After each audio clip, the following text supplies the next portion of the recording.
ओम शांति। आज प्यारे मीठे बाबा के मुरली मंथन की डेट है 15 सितंबर 2023। तो आज बाबा ने कहा है कि मैं रुद्र ज्ञान यज्ञ रचा हूँ। इसमें बाबा ने जो फरमान दिया है हमें, हम सबको वो पूरा करना है। फिर बाबा ने बोला कि मनुष्यों के यज्ञ मेरे यज्ञ में क्या फर्क है। एकदम बेसिक फर्क बाबा ने एकदम कट टू कट बताया। और गीत है, तुम्हारे बुलाने को जी चाहता है तो कौन से बच्चे बुलाते हैं, उनकी बुद्धि कैसी है। ये बात हम समझेंगे।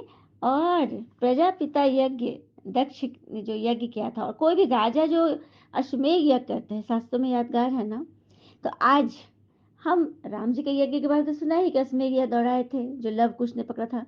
युधिष्ठिर के यज्ञ की कहानी सुनेंगे, बड़ा दिलचस्प है ना।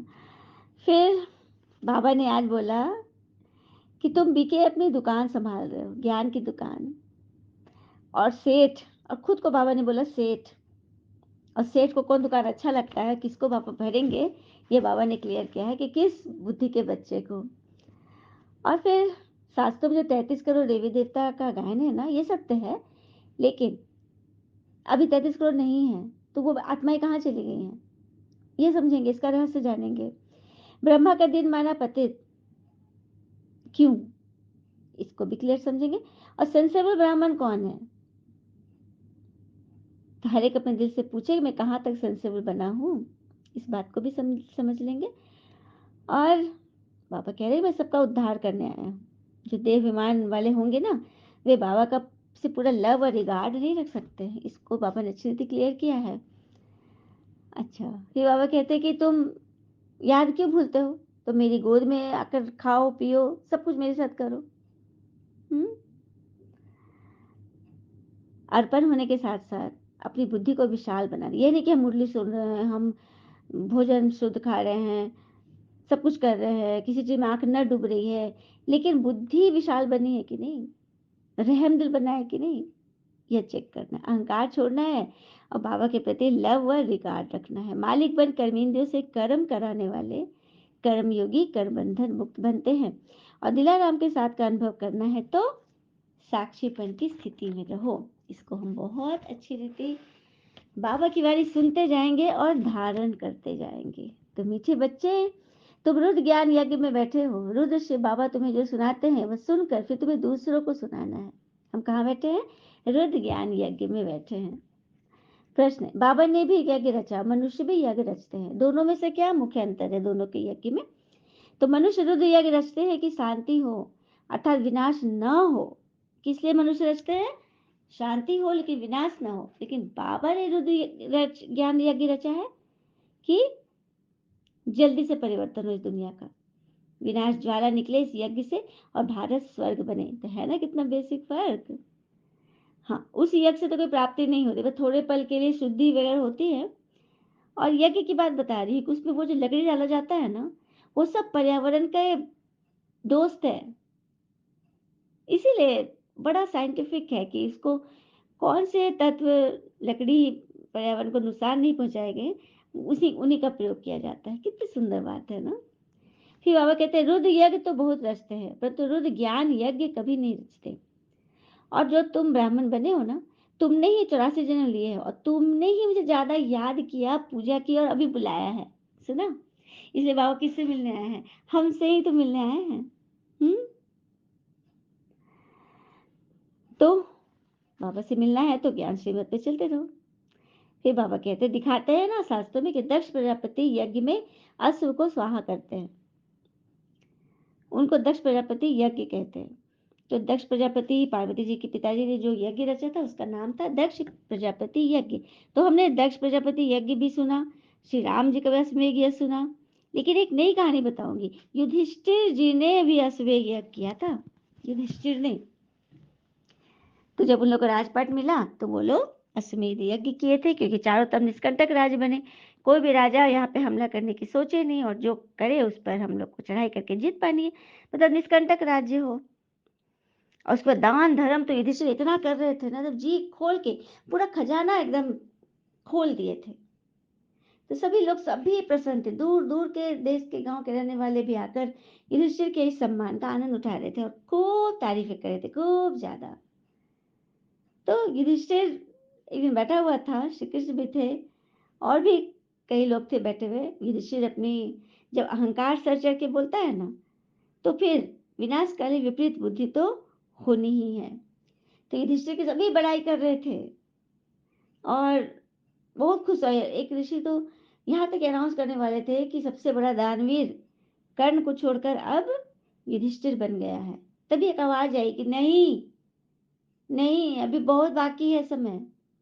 सबने देखा कौन बोला भाई, युधिष्ठिर के इस मान सम्मान में कौन सेंध मार रहा है। तो बोले कौन हो जी तुम। तो देखा कि एक नेवला निकल के आया, वो खड़ा था अपने जहाँ पे भोजन खिलाया जा रहा था। तो पूछे कि क्यों भाई, कैसे हो, तुम तो अजीब लग रहे हो, अजूबे। तो उसका आधा भाग जो था ना सोने का था और आधा भाग जानवर का था, नेचुरल मतलब। तो बोला कि नहीं, मैं मेरा शरीर यदि पूरा सोने का हो जाता तब मैं समझता था कि यज्ञ भी महान यज्ञ है और युधिष्ठिर एकदम प्रजापालक है। युधिष्ठिर में वो गुण नहीं है, इसीलिए मेरे ये शरीर पूरा सोने का नहीं हो रहा है। सबने बोला ये कैसी बात है। तो कृष्ण जी बोलते हैं कि हे नेवले, तुम अपनी पिछली कहानी बताओ जिस वजह से तुम्हारा ये शरीर नीला, ये सोने का है, आधा आधा नॉर्मल। तो वो बताने लगता है नेवला और बोला कि मैं पिछले जन्म में एक ब्राह्मण था, लेकिन ब्राह्मण था लेकिन बहुत ही गरीब था, खाने को सुबह खाया तो दिन का नहीं, दिन को तो रात को नहीं, ऐसी स्थिति थी। एक बार उन लोगों कहीं से भिक्षा मांगने पर, ब्राह्मण था ना, सत्तू मिला कहीं से। अब वे लोग थोड़ा थोड़ा एक एक मुट्ठी सत्तू सभी अपने थाली में रखे हुए थे और श्री गणेश करने ही वाले थे। तभी दरवाजे पर एक भूखा साधु की पुकार सुनाई दी, हे वत्स, बहुत दिन से भूखा हूँ, अन्न का दान दो, बहुत कल्याण होगा, जितना आशीर्वाद देने लगे। अब ये पंडित सोचने लगा कि तो मैं खाना, चलो भाग्य है कि मैं इसे जूठा नहीं किया, तो जूठा खाना कैसे देता। उठा ही रहा था कोर, तभी वो आ गए। तो उसने अपना पत्तल उनके आगे कर दिया। अब वो खाए, एकदम तृप्त होके खाए। थोड़ी देर में बोले कि हे वत्स, लेकिन इससे मेरा पेट तो नहीं भरा, कुछ और मिलेगा। तब वे पत्नी की तरफ एकदम करुणा भरी नजर से देखे और अपनी बात मन ही मन हुई, पत्नी ने समझ लिया और तुरंत अपना भोजन दे दिया उसको। उनसे भी पेट नहीं भरा तो बेटा बेटी जो भी था उसका परिवार, सभी लोग अपना अपना भोजन दान कर दिया। और लास्ट जब खाए एकदम एक धिकार के साथ, और वो देवदूत बन गए। तो देवदूत आए थे, उस ब्राह्मण का चर्चा थी ना, स्वर्ग में चर्चा थी कि नहीं, इतना दानवीर तो कोई नहीं है। लेकिन देवदूत में परिवर्तन हुए और फिर बोले कि मैं तुम्हारी परीक्षा लेने आया था। तुम ही हो सच्चे रियल ब्राह्मण, कि जिनको यज्ञ करने के लिए पैसे भी नहीं है, लेकिन फिर भी मन से पूरा परिवार भगवान को याद करता है और उनके लिए बिना जाने बूझे, बिना मिले मुझसे दान देने को तैयार हो गया। ये कौन कर सकता है सिवाय बाबा के बच्चों के। तो सुना, तो युधिष्ठिर की कहानी। तो वही बोला नेवला कि और जैसे ही मैं उनके हाथ का जो जो पत्तल में जो थोड़ा बचा हुआ था, वो जब मैं खाया तो मेरा आधा शरीर सोने का हो गया। अब मैं इंतजार कर रहा हूँ कि कोई ऐसा प्रतापी राजा हो जिसके हमें भोजन करके मेरा पूरा शरीर सोने का हो जाए, लेकिन यहाँ नहीं हुआ। तो इसी पर मैं दावे के साथ कह रहा हूँ। तो ये कहानी कह के वो नेवला शांत हो गया। अब कृष्ण जी बोलते हैं कि देखा युधिष्ठिर, तुम्हारे मन में तुमने सब कुछ अच्छा किया, दान धर्म सब कुछ किए, लेकिन एक अहंकार कि मेरे से श्रेष्ठ कोई नहीं, मेरा गुण सबसे बड़ा है, मेरे निर्णय की शक्ति, मेरी परखने की शक्ति, मेरे ही प्रजा पालक वाली स्थिति सबको लेके चलना, ये बहुत बड़ा अहंकार है, इसका त्याग करो। भले तुमको लगेगा कि प्रजा समझ रही है, लोग मान दे रहे हैं, मेरे अहंकार की वजह से नहीं, वो अपने संस्कार की वजह से। और कहते हैं ना कि सत्य है कि जीवन में खुद की बुराइयां सुनना भी जरूरी है, क्योंकि रोज तारीफ सुनेंगे तो आगे बढ़ नहीं पाएंगे। इसीलिए बुराइयां भी सुनो, क्या कमी है वो भी सुनो, नहीं तो आगे बढ़ नहीं पाएंगे, वो बंधन हमको खींच लेगा। तो इससे बचना है ना। हम्म। तो युधिष्ठिर की आंख कितनी अच्छे से खुली और फिर वो सच में प्रजापालक बन गया। अब बाबा कहते हैं कि उस यज्ञ में तो 500 करके 100 नोट निकालते हैं, लेकिन यहाँ तुम क्या जलाते हो, यहाँ तो तुम अपने आप को स्वाहा करते हो। तन मन धन सहित मैं आता हूँ, वहाँ ऐसे नहीं कहेंगे, उस यज्ञ में ऐसा नहीं कहेंगे कि भगवान आ रहे हैं, भगवान तो आ चुके हैं, है ना? बाबा कहते तुम जानते हो कैसे बीके दुकान संभाल रहे हैं, सेठ का कौन सा दुकान अच्छा लगता है? अब बाबा ने अपने आप को क्या बोला? सेठ। बीके की दुकान यहाँ चल रही है पेड़ के नीचे, और बाबा है सेठ। सेठ कौन सा मैनेजर अच्छा है? वह तो गुड़ जाने, गुड़ की गोती जाने। अब सेठ अच्छा है कि मैनेजर अच्छा अच्छा है, ये तो वही दोनों माँ बेटी ही बताएगी। हम्म कि किस तरह से सब सही हो गया। तो सेठ को कौन से बच्चे अच्छे लगेंगे, इस बात पे हम सबको अटेंशन देनी है, क्योंकि गुड़ जाने गुड़ की गोथरी जाने। तो ब्रह्मा है गोथरी और बाबा है गुड़। तो हमारी कहानी भी बाप दादा दोनों जान रहे हैं कि हम क्या कर रहे हैं, कैसे हैं, कितना अहंकार रखते हैं, कितना चरित्रवान बनते हैं, कितना सेवाधारी हैं, कितना हम व्यर्थ में जा रहे हैं, ये सब कुछ हमारा नोट होते जा रहा है। फिर बाबा कहते शास्त्रों में तो फिर से युगे युगे लिख दिया है, जबकि भूल कहते मैं तो आता हूँ कल्प के संगम युगे, एक ही बार आता हूँ। शिव का नाम है रुद्र, उसने ही ज्ञान यज्ञ रचे हैं। जैसे इब्राहिम ने अपना इस्लाम धर्म स्थापन किया, बुद्ध ने बौद्ध धर्म, और जैनिज्म ने जैन धर्म। तो सबने अपने धर्म स्थापन किए, लेकिन यहाँ पर आदि सनातन देवी देवता धर्म का जो जड़ है वो अब निस्तनाबूद हो चुका है। अब वो कभी भी खंडर में बदल सकता है। उसके लिए रुद्र ज्ञान यज्ञ में भगवान का सहयोग करना है, अपने विकारों को उसमें डालना है। ठीक है। और 33 करोड़ देवी देवता है वो अनेक और धर्मों में कन्वर्ट हो गए हैं, वो सब वापस आ जाएंगे, लेकिन लास्ट में अर्पणमय होने से क्या फायदा है, सब कुछ प्रभु को अर्पण करने से क्या फायदा है? सबसे पहले तो हमारा शरीर निरोगी बन जाएगा, सबसे पहले, है ना? और उसके बाद तो जो सोचते जाएंगे वो पूरा होते जाएगा। ठीक है ना बात?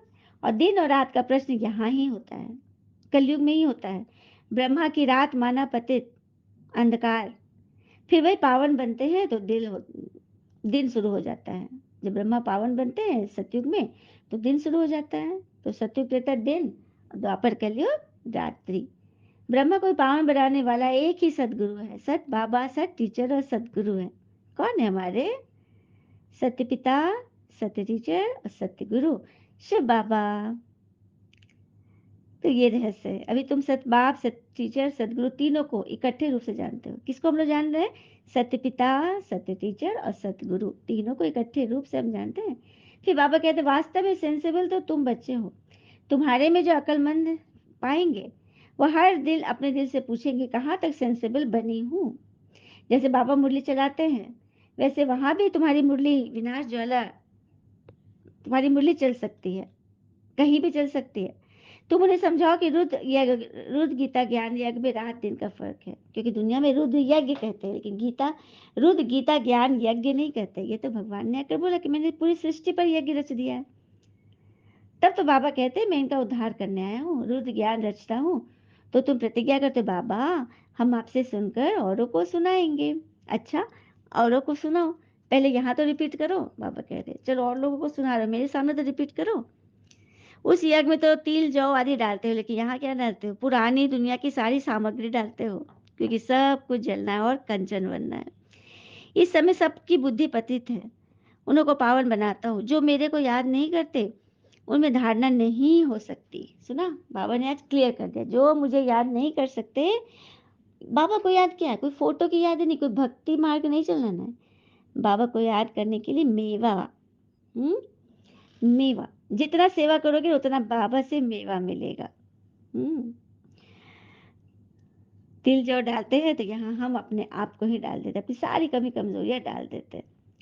इस समय सबकी बुद्धि पतित है, उनको पावन बनाता, जो मेरे को याद नहीं करते उनमें धारणा नहीं होगी। तो बुद्धि का ताला कैसे खुलेगा? याद से ही खुलेगा ना। तुम बच्चे बाप दादा के सामने बैठे हो, परंतु देह अभिमान होने के कारण इतना लव बाबा के लिए रिगार्ड नहीं रहता। देह अभिमानी हो, देह अभिमान में हो, इसलिए बाबा से उतना रिगार्ड और लव नहीं होगा। ठीक है, ये अपनी चेकिंग है। बाबा कहते हैं मुश्किल है, बहुत मुश्किल से कोई नियम पे चलते हैं, डायरेक्शन पर मुश्किल चलते हैं। अभिमान होने के कारण लव बाबा के लिए रिगार्ड नहीं रहता। हम बच्चे अभिमान के कारण ही तो जैसे युधिष्ठिर को हो गया, युधिष्ठिर जो युद्ध जैसी परिस्थिति में भी स्थिर, लेकिन उसको भी माया ने नहीं छोड़ा, तो हम बच्चे किस खेत की मूली हैं। तो देह बीमार होने के कारण इतना लव बाबा के साथ प्यार नहीं रहता। डायरेक्शन पर मुश्किल चलते हैं, अहंकार में आ जाते हैं। बाबा कहते हैं मैं निरंकारी हूँ, तुमको इतना अहंकार क्यों आता है। बस समझते हैं मैं ही होशियार हूँ, इतना देह विमान आ जाता है। फिर बाबा कहते हैं चलो, कहते हो ना कि मैं भूल जाता हूँ, तो मेरे साथ खाओ, मेरे साथ घूमो, मेरे साथ चलो, सब काम मेरे साथ करो। तुम इनके पास क्यों आते हो। कहते हैं नहीं बाबा, आप इसमें हो, आपने ही इसमें विराजमान समझ चलते हैं। हम्म ये बड़ा मुश्किल किंतु बुद्धि में रहता है। ऐसे बहुत जो गप्पे लगाते हैं, गपबाजी करते हैं। हमारा बाबा में बहुत प्यार है, हम इतने घंटे बाबा को याद करते हैं, लेकिन बाबा कहते हैं कि तुम्हारी याद तो पहुंचती ही नहीं। फिर कैसी याद है भला। अच्छा, मीठे मीठे बच्चों प्रति भगवान की नमस्ते, हम बच्चों की भी प्यार है, बाबा को नमस्ते। धारणा के लिए मुख्य सार, पहली पॉइंट, अर्पण होने के साथ साथ अपनी बुद्धि को विशाल बनाना है। छोटी बुद्धि वाले अर्पण नहीं कर सकते। उच्च पद के लिए अच्छी रीति धारण करनी और करानी। उच्च पद चाहिए ना, राजा रानी का पद, महाराजा महारानी का दूसरी पद। पिता समान निरंकारी बनना है। अहंकार छोड़ बाबा से अति लव व रिगार्ड रखना है। देह अभिमान में नहीं रहना है। सुना। तो कौन कौन से पॉइंट है। मालिक बन कर्मेंद्रियों से कर्म कराने वाले, कर्म योगी, कर्म बंधन मुक्त भव। तो ब्राह्मण जीवन कर्मेंद्रियों का जीवन नहीं, कर्म बंधन का जीवन नहीं, कर्म योगियों का जीवन है। कर्म इंद्रियों के मालिक बन जो चाहे, जैसे चाहे जितना समय कर्म करो करो, और फिर अपने आप को कछुए की तरह समेट लो। यह सब सेवा के अर्थ मिली है। सेवा ही तुम्हें करा रही है, सेवा करा रही है, समय करा रहा है। कर्म बंधन की हिसाब किताब की जीवन समाप्त हुई। पुरानी देह और देह की दुनिया का संबंध अटूट है, इसलिए उसे प्रजापिता ब्रह्म कुमारी ईश्वरीय विश्वविद्यालय कहते हैं। अच्छा, ओम शांति। शुक्र मीठे बाबा, वो बाबा के प्यारे प्यारे बच्चे। अभी हम सभी सुनेंगे बाबा की अव्यक्तवाणी के पॉइंट, इशारे हैं। जब भी देखो बाबा से माया हमारी बुद्धि की लगन को दूर करती है, तो बाबा की महिमा के गुण गाते जाओ। वो जो 32 गुण वाले बाबा के पिक्चर है ना, सभी सेंटर जाकर वो पिक्चर वाली जरूर रखे अपने घर में। 32 गुण से समाया हुआ है। बाबा गुणों के भंडारी, बाबा दिव्य भूषित जाता है। बाबा शंकर द्वारा सृष्टि का विनाश करते, ब्रह्मा द्वारा स्थापना करते, श्री विष्णु द्वारा पालना करते हैं। श्री कृष्ण जन्माष्टमी होती है, लेकिन कृष्ण शिव बाबा की तो कुछ होती नहीं, वो तो गर्भ बिताते ही नहीं। बाकी तो वो गर्भ जेल है, और इनका तो गर्भ महल है जो डायरेक्ट प्रवेश करते हैं। फिर बाबा कह रहे हैं अभी जितना चाहो उतना भाग्य बना सको, क्योंकि भाग्य बनाने वाले भगवान हमारे साथ है। अच्छा, ओम शांति।